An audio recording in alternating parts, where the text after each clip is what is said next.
Bis antar kota antar provinsi, AKAP, atau bis antar kota dalam provinsi, AKDP, menjadi moda transportasi andalan masyarakat Indonesia sampai saat ini. Tak heran ada banyak perusahaan bis yang lahir di berbagai penjuru Indonesia, termasuk Karesidenan Pekalongan. Perusahaan bis asal Karesidenan Pekalongan berdiri seiring meningkatnya kebutuhan perjalanan masyarakat. Berikut deretannya seperti dilansir dari berbagai sumber.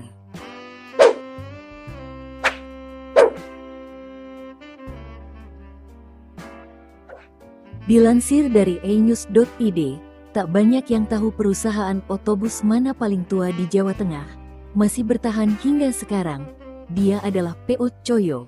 PO Bus ini bisa dikatakan sebagai pelopor angkutan umum bus Jawa Tengah, Jateng.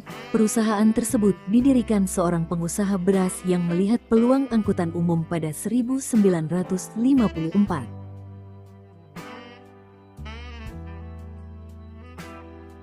Dulu itu engkong punya usaha beras. Jadi waktu itu punya truk beras. Waktu perjalanan dari pabrik beras sampai ke rumah banyak orang ikut truknya. Jadi banyak orang yang mau ikut dari kota ke kota lain. Mulai dari situ punya ide, bagaimana kalau truk yang bekas perang dirombak jadi bas kayu, ujar Direktur PO Choyo, Untung Minoto dalam unggahan video di kanal YouTube Perpals TV. Berawal dari ide tersebut, sang pendiri PO Choyo kemudian meminta izin pemerintah daerah Pemda untuk menggunakan truk-truk perang peninggalan Belanda yang banyak terbengkalai di Tegal. Choyo dulu nggak ada bus, kita pakainya truk. Engkong saya itu ambil truk bekas Belanda. Jadi yang sudah jatuh di parit diambil sama engkong atas persetujuan pemerintah daerah. Boleh nggak ini diambil dan untuk usaha, kata Untung.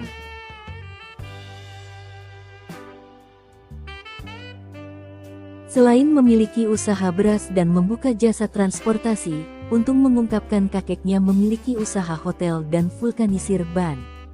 Banyak usaha yang dijalankan, generasi kedua atau ayah dari Untung diminta membantu di PO Choyo. Selain memiliki usaha beras dan membuka jasa transportasi, Untung mengungkapkan kakeknya memiliki usaha hotel dan vulkanisir ban. Banyak usaha yang dijalankan, generasi kedua atau ayah dari Untung diminta membantu di PO Choyo. Sekitar 1960-an, generasi kedua mulai memimpin dan mengembangkan bisnis transportasi tersebut sampai ke Semarang pada 1980-an. Hingga kini, PO Choyo masih melayani trayek AKAP dan AKDP. Papa saya itu jadi yang pertama kali merintis bus patas AC. Kenapa kok orang nggak berani ambil AC?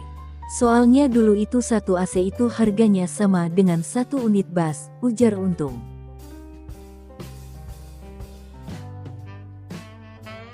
PO Choyo juga menjadi salah satu perusahaan yang mengambil trayek pedesaan di masa lalu karena melihat banyaknya penumpang. Bahkan, rute tersebut masih dilakoni mereka hingga sekarang. Zaman itu kendaraan roda 2 jarang sekali. Jadi semua pasti naik bus, ndak ada leasing kredit murah. Dulu yang bisa beli motor itu orang hebat, polisi saja yang punya sudah pangkat kapten, ucap Untung. Menariknya, PO Choyo tak pernah menjual unit tua mereka dan memilih untuk menimbunnya di garasi. Hal ini dilakukan generasi kedua atas rasa trauma mendalam dan juga sebagai pengingat di masa sedang merintis usaha. Jadi dulu pernah kejadian, pertama kali bapak menjual bus Choyo kepada seseorang untuk menghantam Choyo sendiri. Jadi dia membuka PO dengan kondisi bus bekasnya Choyo untuk melawan Choyo, ujarnya.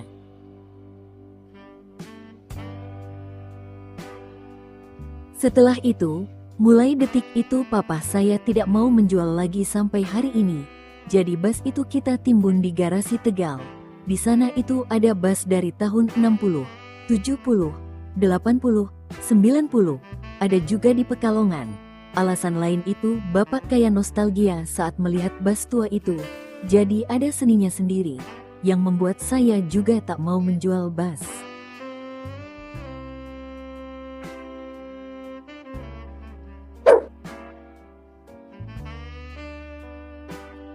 Dilansir dari cari tanda hubung agenbus.blogspot.com, awal tahun 1968, oleh Karen Indrawati mendirikan PO Ezri. Nama Ezri diambil dari Injil yang artinya burung penghuni surga. Arti lain dari kata Ezri adalah Elingo zaman revolusi Indonesia. Hal ini untuk mengingatkan sejarah masa lalu pada zaman revolusi di Indonesia. Pada mulanya, bus Ezri hanya melayani rute Tegal, Semarang, kemudian berkembang dengan cara membuka rute baru yaitu rute Jakarta menuju Semarang, Yogyakarta, Klaten dan Cirebon, Surabaya.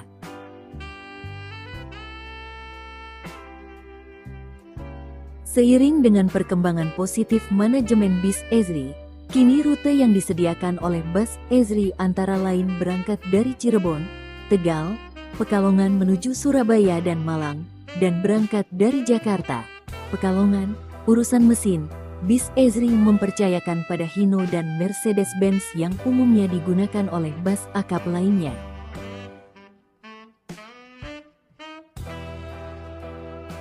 Tersedia dua kelas yaitu bus Ezri kelas eksekutif dan super eksekutif. Kelas eksekutif konfigurasi 22, AC, reclining seat, dan toilet. Sedangkan bus Ezri kelas super eksekutif memiliki fasilitas AC, reclining seat, konfigurasi 12, TV, toilet. Untuk pembelian tiket bis Ezri dapat dilakukan di agen-agen bis Ezri yang berada berbagai lokasi.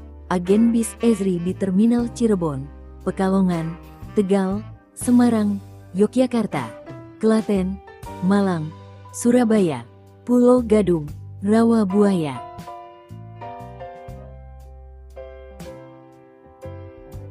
Sedangkan bila ingin menggunakan bis Ezri untuk kepentingan wisata, Anda dapat menuju ke kantor bus Ezri di Jalan Ahmad Yani nomor 09, Pekalongan, Jawa Tengah. Tersedia pilihan kelas dan ukuran bis pariwisata Ezri, bis pariwisata AC toilet, non-toilet dengan kapasitas tempat duduk 59, 55, 50, 45, 38, 31, dan 21.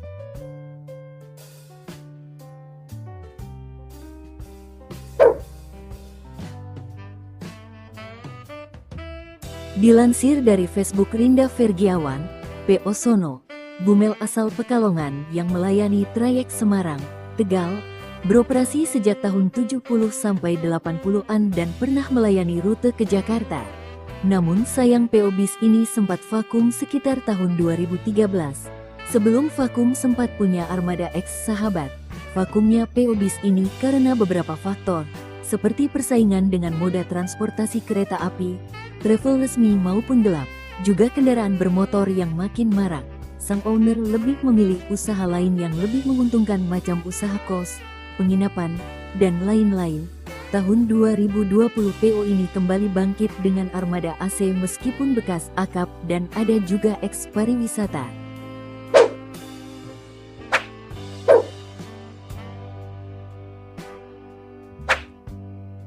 Dari harianhaluan.com, perusahaan bis Menara Jaya terletak di Kota Tegal, Jawa Tengah.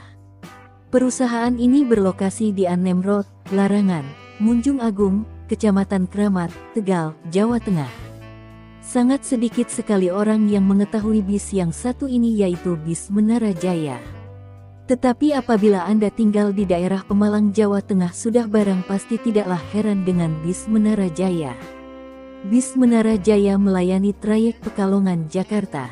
Dilansir dari Facebook Rinda Vergiawan, sang legenda asal Tegal perusahaan bis Menara Jaya yang sekarang sudah undur diri dari dunia perbisan. Kini trayeknya dikontrak oleh M Dewantara, dan sisanya dipakai perorangan semacam Menara Grosera, Pulus Jaya, dan ada beberapa lagi.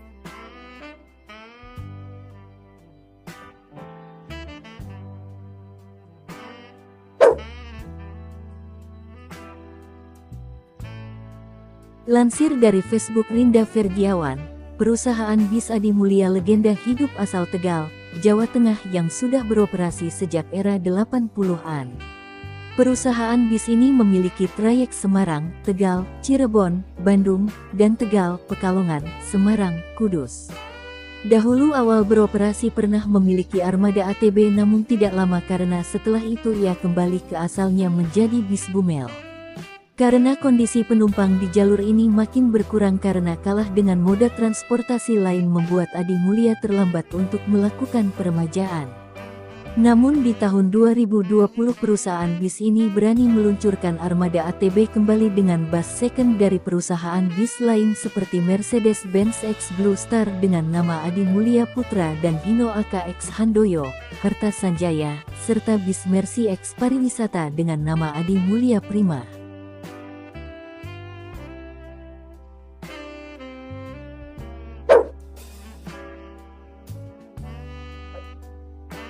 Lansir dari Facebook Raihan Alfarizi, situasi pool perusahaan bis Kurnia Tegal yang kini tak ada aktivitasnya yang berlokasi di jalan Perintis Kemerdekaan nomor 61, dan uniknya masih tertempel plang namanya hingga sekarang. Pada awalnya Kurnia bergarasi di Bumiayu yang dirintis sekitar tahun 1960-an dan berfokus di trayek Tegal, Purwokerto. Sempat membuka trayek hingga ke Bandung dan Jakarta serta memiliki beberapa armada pariwisata. Seiring berjalannya waktu Kurnia akhirnya dikelola oleh anak pertama dari 6 bersaudara pendiri perusahaan bis ini. Namun karena persaingan yang makin berat serta cucu-cucunya yang lebih berfokus di bidang lain maka lambat laun perusahaan bis ini makin meredup hingga seluruh armada beserta trayeknya dijual di periode 2015-an. Dan di foto terakhir merupakan toko bangunan Kurnia yang berada di Bumiayu yang rupanya milik adik dari pengurus perusahaan bis Kurnia atau anak ketiga dari pendiri perusahaan bis Kurnia.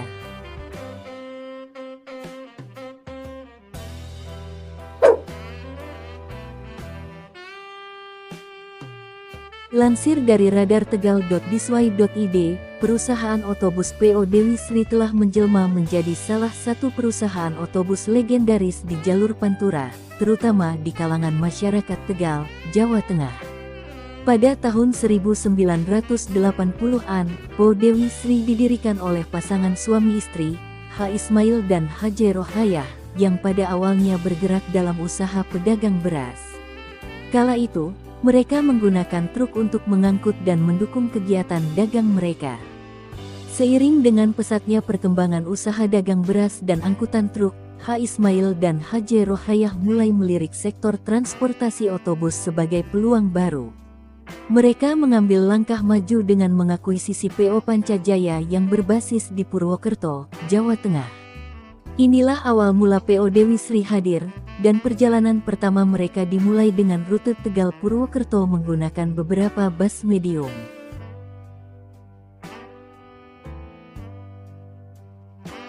Tak puas dengan kesuksesan awal, pada tahun 1993, PO Dewi Sri memperluas jangkauan layanannya dengan membuka trayek akap, termasuk rute Tegal-Jakarta pulang pergi PP.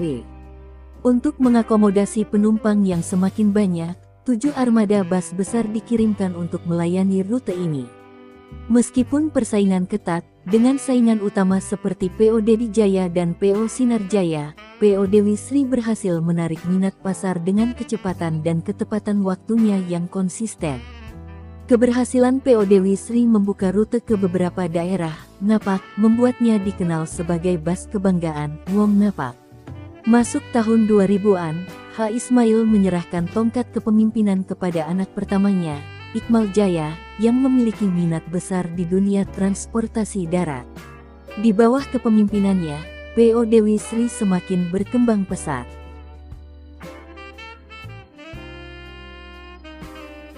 Pada tahun 2006, kepemimpinan perusahaan diambil alih oleh Iza Priyanti, anak ketiga dari pasangan H. Ismail dan H. J. Rohayah, setelah Ismail terpilih sebagai wali kota Tegal.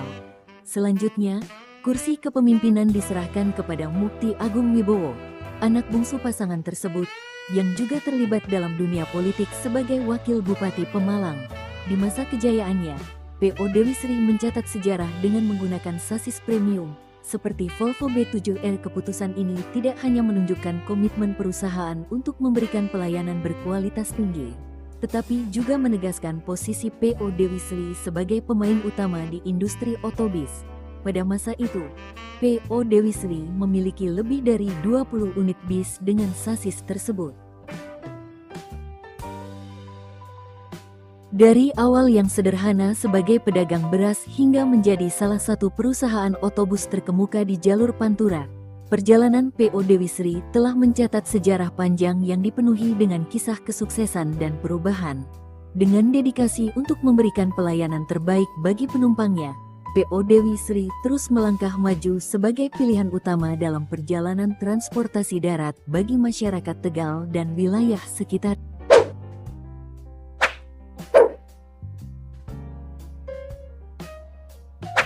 Dilansir dari otomotif.okezone.com, P.O. Dedi Jaya merupakan perusahaan otobus yang didirikan oleh Haji Muhadi Setiabudi pada tahun 1989. Perusahaan ini dibangun di Brebes, Jawa Tengah. Sebelum terjun ke dunia transportasi, Muhadi merupakan seorang pekerja serabutan dan juga seorang kondektur. Setelah punya cukup modal, Muhadi memulai usaha dengan berjualan bambu. Berkat usaha tersebut, ia mampu membuka toko bangunan. Setelah 7 tahun berkecimpung di bisnis bangunan, ia mulai kepikiran membangun usaha transportasi karena memang ada peluang. Berbekal pengalaman yang pas-pasan, Muhadi dapat mengetahui apa saja kebutuhan penumpang di sepanjang perjalanan. Hal ini yang kemudian mendorongnya mendirikan P.O. Dedi Jaya dari hasil menjual bahan bangunan.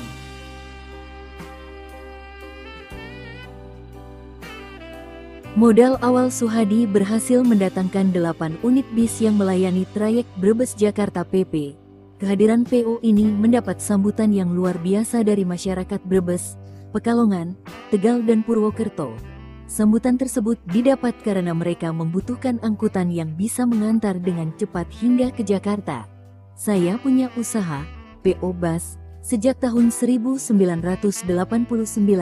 Sampai hari ini masih bertahan. Saya dulu pernah bekerja sebagai kondektur dan alhamdulillah bisa punya bus dengan usia perusahaan 34 tahun bisa tetap bertahan, kata Muhadi dalam kanal YouTube Perpals TV.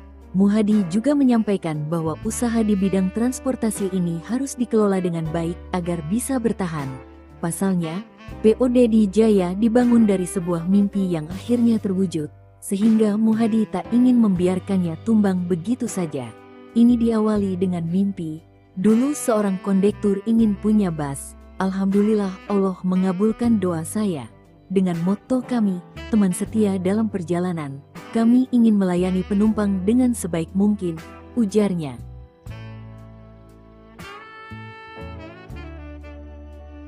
Muhadi juga menjelaskan bahwa kunci utama dalam sebuah perusahaan transportasi, khususnya bis, adalah pelayanan. Menurutnya, itu yang akan membuat penumpang akan kembali menggunakan bis tersebut untuk mobilitasnya. Supaya penumpang merasa nyaman, zero complaint, penumpang itu merasa berlangganan, sehingga penumpang itu tidak lari ke tempat lain. Tapi, jika pelayanan kita rusak, sudah tidak nyaman dengan penumpang, maka bis kita ini akan ditinggal oleh penumpang, ungkapnya. Muhadi juga mengatakan bahwa bus merupakan moda transportasi yang sangat menjanjikan. Pasalnya, bus masih menjadi primadona bagi masyarakat Indonesia karena tiket yang murah dan juga pelayanannya semakin baik. Kalau transportasinya lancar, maka ekonominya akan tambah baik. Jadi, masyarakat ini masih membutuhkan. Pengguna bis ini orang golongan menengah ke bawah. Itu lebih banyak dibandingkan menengah ke atas. Jadi masih banyak penggunanya, ungkapnya. Jadi, usaha di bidang transportasi ini kalau dikelola dengan baik dan profesional, ini masih sangat menjanjikan.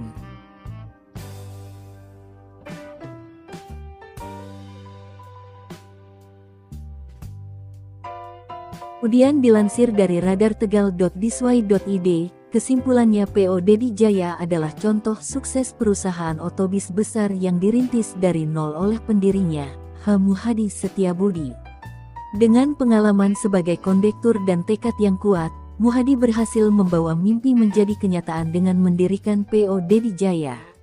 Kunci sukses perusahaan ini adalah pelayanan prima yang membuat penumpang merasa nyaman.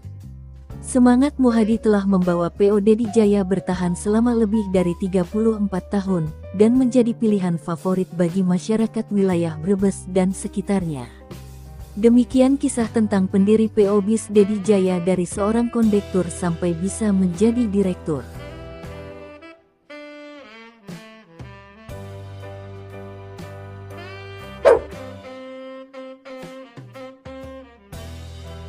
Dilansir dari harianhaluan.com, Putri Jaya merupakan bis asal Brebes, Jawa Tengah. Dari beberapa teman-teman pastinya sangat asing sekali mendengar bis yang satu ini. Pada tahun 1995 bis Putri Jaya ini sangat terkenal dengan bantalnya, bahkan sempat mendapat julukan bus tercepat yang ada di Indonesia. Pada tahun 2015 ini mulai meredup dikarenakan banyak PO bis baru yang membuka trayek dengan jalur yang sama dengan bis Putri Jaya. Pada akhirnya bis Putri Jaya hanya tersisa beberapa unit bis yang siap mengaspal, yang lainnya sudah menjadi rongsokan. Akan tetapi pada tahun 2017, perusahaan Hiba Group membeli beberapa trayek dari bis Putri Jaya. Menurut beberapa pengamat, bis Putri Jaya meredup dikarenakan bis Putri Jaya kalah bersaing dengan bus Sinar Jaya, Dewi Sri dan Dedi Jaya. Inilah kumpulan beberapa foto bus ini.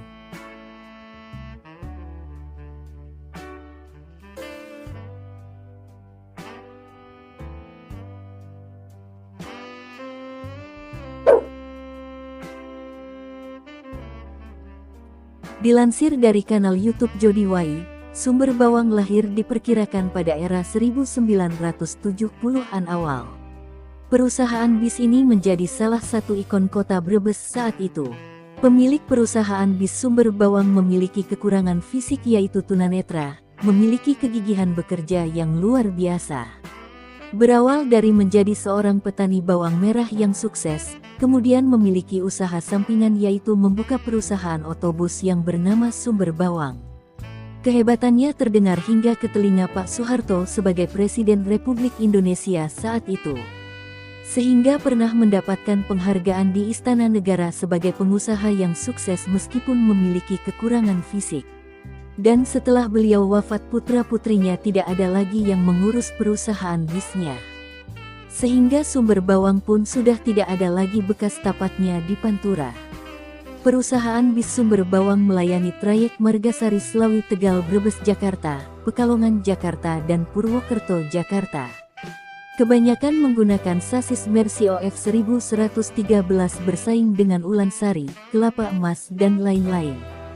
Sumber Bawang juga merupakan cikal bakal dari PO Dedi Jaya. Bis Dedi Jaya awal mulanya menggunakan nama Sumber Bawang. Perusahaan bis Sumber Bawang terakhir melayani penumpang pada tahun 1980-an. Sementara itu trayek yang dipakai Dedi Jaya adalah bekas trayek PO Sumber Bawang. Bis Sumber Bawang juga merupakan cikal bakal PO Dewi Sri di trayek Tegal Purwokerto. Dahulu Sumber Bawang juga terkenal dengan kecepatannya. Jadi dulu eranya Sumber Bawang, lalu pindah ke Menara Jaya dan Putri Jaya juga, lalu muncul Bhinneka yang menjadi image bus banter di trayek Purwokerto Jakarta.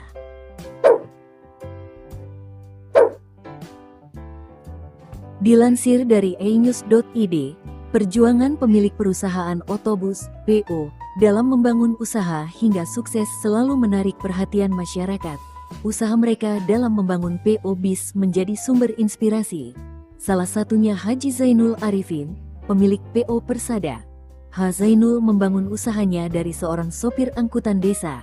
Saat ini, PO Persada berdiri kokoh sebagai perusahaan transportasi otobus yang melayani bis pariwisata. Bermarkas di Limpung, Kabupaten Batang, Jawa Tengah, Arifin memulai perjuangannya dari bawah.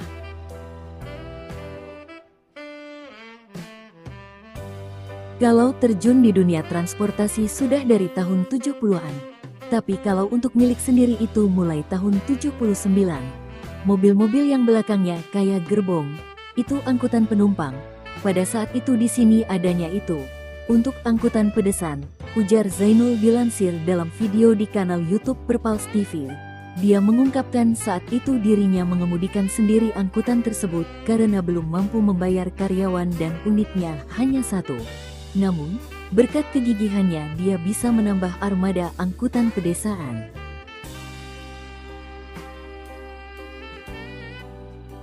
Pada saat itu memang suasana angkutan masih ramai. Terus pada 1983, mulai ke minibus, pakai cold diesel, mikrobis, itu jadi pengganti mobil-mobil pickup untuk mengangkut pegawai, anak sekolah, dan lainnya. karena roda 2 masih sangat jarang, katanya, untuk menjadi pelayan publik dengan menghadirkan angkutan pedesaan. Zainul melihat saat itu karena ada peluang, sebab jarak dari desa satu ke desa lain sangat jauh, sehingga angkutan pedesaan sangat diperlukan.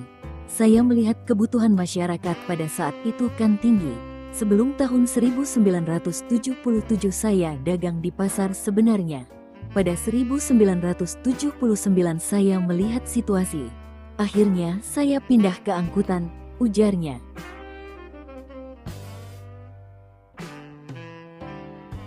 Seiring berjalannya waktu, Zainul terus meningkatkan angkutan yang dimilikinya untuk menampung orang lebih banyak. Setelah Colt Diesel, dia mulai mengembangkan ke bus 3/4 untuk angkutan antar kabupaten. Pada 2000 itu belum ada angkutan pariwisata, jadi saya awalnya mulai pakai mobil 3/4 2 unit khusus charteran. Tapi luar biasa responnya saat itu. Nah, pada 2001 itu saya mulai beralih ke bus besar, katanya. Ketika ingin beralih ke bus besar, Zainul mengaku tidak tahu harus kemana untuk mendapatkan unitnya. Akhirnya, dia mendapat informasi ada salah satu perusahaan yang menjual armada bekas antar jemput karyawan. Cuma dulu saya nggak ngerti caranya, beli bis. Akhirnya ada bus bekas LG ada 2 unit. Saya beli di Salatiga, kondisinya masih bagus. Kita ambil.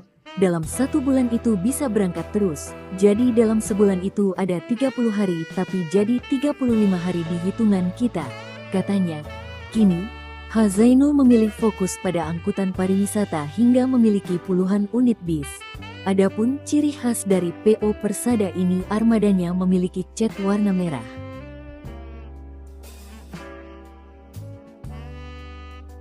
Terkait arti nama Persada yang digunakan dalam unit busnya, dia menyebutkan banyak yang mengira itu akronim dari Persatuan Persaudaraan atau Persatuan Daerah.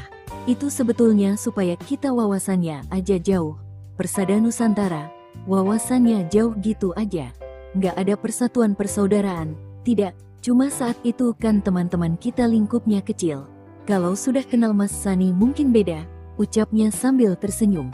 Setelah pandemi COVID-19 menghantam, Zainul Arifin mengatakan pola masyarakat dalam menggunakan transportasi umum berubah.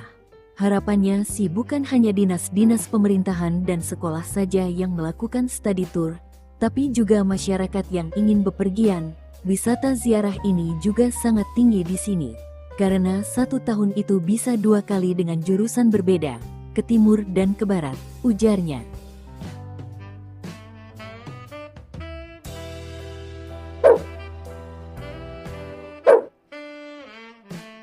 Dilansir dari infomoga.com, bagi para generasi yang lahir sebelum tahun 80-an, bis ini merupakan moda transportasi favorit yang melayani dari Cirebon hingga ke Pekalongan. Melintasi wilayah Brebes, Tegal, Pemalang, bis yang memakai nama salah satu kota kecil di selatan Pemalang ini menjadi saksi sejarah transportasi di wilayah pantai utara Jawa.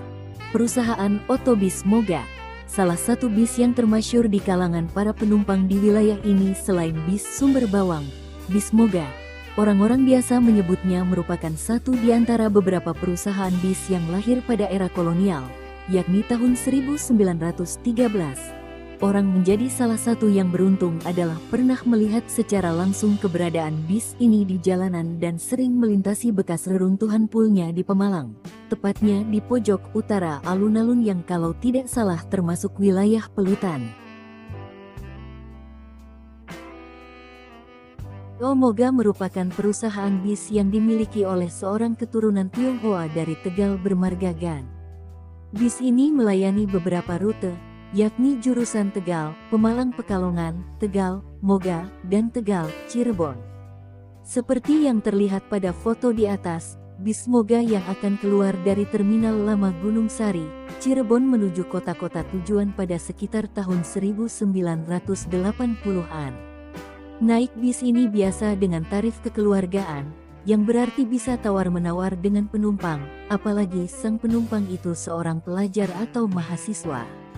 Dari dokumen yang didapat dari sebuah blog penjual barang antik, ada beberapa foto yang cukup lengkap, Foto bis Moga bertuliskan tahun 1929 sampai tahun 1939 yang terbuat dari kayu terparkir di garasi, beserta para krunya seperti yang ditampilkan dan foto pemilik beserta anak-anaknya. Selain itu juga ada foto papan petunjuk WC buat para penumpangnya. Bis PO Moga ini terakhir melayani penumpang dengan rute Pemalang Tegal Cirebon pada sekitar tahun 90-an. Setelah itu sekarat dan tergilas mati oleh kerasnya roda persaingan moda transportasi yang semakin maju.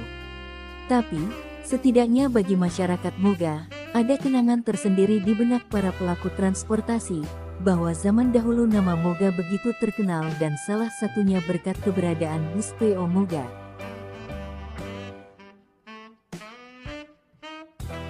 Nah, itulah kisah perjalanan panjang perusahaan bus ini di Indonesia. Terima kasih telah menonton video ini. Buat yang nonton sekali lagi mohon maaf. Bila ada kesalahan di episode kali ini mohon dimaafkan.